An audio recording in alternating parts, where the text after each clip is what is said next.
நண்பர்களே, இப்போதே உங்கள் கண்களை மூடி ஒரு நிமிடம் யோசித்து பாருங்கள். உங்களை மிகவும் காயப்படுத்திய அந்த ஒரு சம்பவம் இப்போதும் உங்கள் நெஞ்சில் ஒரு பாரமாக இருக்கிறதா? அது நடந்து 5 வருடங்கள் இருக்கலாம், அல்லது 10 வருடங்கள் கூட ஆகியிருக்கலாம். ஆனால் இன்று காலை நடந்தது போல உங்கள் மனதில் அது ரணமாக இருக்கிறதா? ஏன் உங்களால் மட்டும் அதை தூக்கி எறிய முடியவில்லை? மற்றவர்கள் எப்படி சிரித்துக்கொண்டே நகர்ந்து செல்கிறார்கள்? இதற்கான காரணம் என்ன? இதற்கான தீர்வு என்ன? இதிலிருந்து நாம் எப்படி வெளியே வருவது என்பதை தெரிந்து கொள்ள இந்த பதிவை இறுதி வரை பாருங்கள்.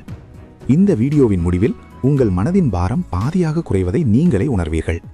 விட்டுவிடுங்கள், வாழ்க்கை மாறும் என்பது வெறும் வார்த்தை அல்ல, அது ஒரு ஆழமான புரிதல். உடைந்த இடமே உங்கள் மதிப்பு. ஜப்பானில் கின்சுகி என்ற ஒரு கலை இருக்கிறது. இதன் மூலம் ஒரு அழகான பீங்கான் பானை உடைந்து போனால் அதை தூக்கி எறிய மாட்டார்கள். அந்த விரிசல்களை தங்கத்தினால் நிரப்பி மீண்டும் அதை ஒட்ட வைப்பார்கள். இப்போது அந்த பானை முன்பை விட விலை உயர்ந்ததாக மாறும். உங்கள் வாழ்க்கையும் அப்படித்தான். கடந்த கால காயங்கள் உங்களை உடைத்திருக்கலாம், ஆனால் அந்த தழும்புகள் தான் உங்களை மேலும் வலுவாக்கும். நான் ஏன் உடைந்தேன் என்று வருந்துவதை விட, உடைந்த இடத்திலிருந்து நான் எப்படி தங்கம் போல ஜொலிக்கப் போகிறேன் என்று சிந்தியுங்கள். புத்தர் சொன்னார், காயங்கள் தான் உங்கள் கதவின் வழியாக ஒளியை கொண்டு வரும். உங்கள் வலியை உங்கள் பலமாக மாற்றுங்கள். ஆனால் நம் வாழ்க்கையில் நாம் ஏன் கசப்பான நினைவுகளை மறக்க முடிவதில்லை? நாம் பாதியில் விட்ட வேலைகளையும் தீர்க்கப்படாத பிரச்சனைகளையும் நம் மூளை ஏன் ஒரு திறந்த புத்தகமாகவே வைத்திருக்கிறது? ஒருவரிடம் நீங்கள் சண்டையிட்டு அதற்கு பதில் சொல்லாமல் விட்டிருந்தால், அல்லது உங்களுக்கு ஏற்பட்ட ஒரு துரோகத்திற்கு நியாயம் கிடைக்காமல் போயிருந்தால், உங்கள் மூளை அதை திரும்ப திரும்ப நினைவுபடுத்தும். உதாரணமாக, ஒரு பழைய பாடலை நீங்கள் பாதியில் கேட்டால் நாள் முழுவதும் அந்த வரிகள் உங்கள் மண்டைக்குள் ஓடிக்கொண்டே இருக்கும் அல்லவா? நினைவுகளும் அப்படித்தான். ஒரு குருவிடம் சென்ற சீடன், குருவே, என் கடந்த கால நினைவுகள் ஒரு பேயைப் போல என்னை துரத்துகின்றன, நான் என்ன செய்வது என்று கேட்டான்.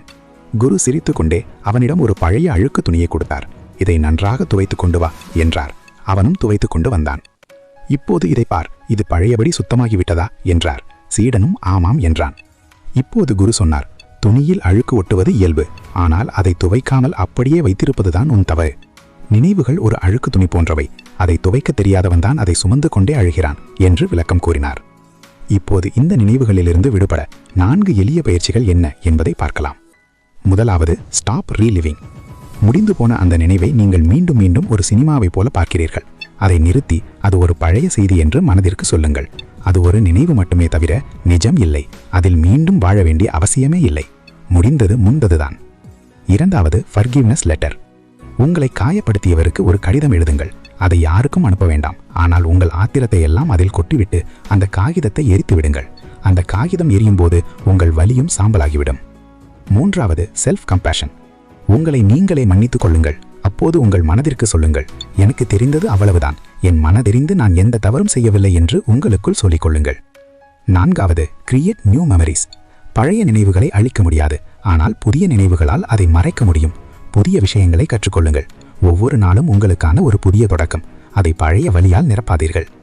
நண்பர்களே, உங்கள் வாழ்க்கை ஒரு வாகனம் என்றால் அதன் முன்பக்கம் இருக்கும் பெரிய கண்ணாடி உங்கள் நிகழ்காலம், பின்பக்கம் இருக்கும் சிறிய கண்ணாடி உங்கள் கடந்த காலம். பின்பக்கம் பார்த்து கொண்டே வண்டியை ஓட்டினால் விபத்து தான் ஏற்படும். முன்னால் பாருங்கள், உங்கள் பயணம் அழகானது.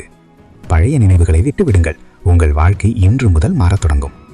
இந்த வீடியோ உங்கள் மனதிற்கு ஒரு நிம்மதியை தந்திருந்தால் கமெண்டில் உங்கள் கருத்தை பதிவிடுங்கள். மாற்றம் உங்களிடமிருந்தே ஆரம்பமாகிறது.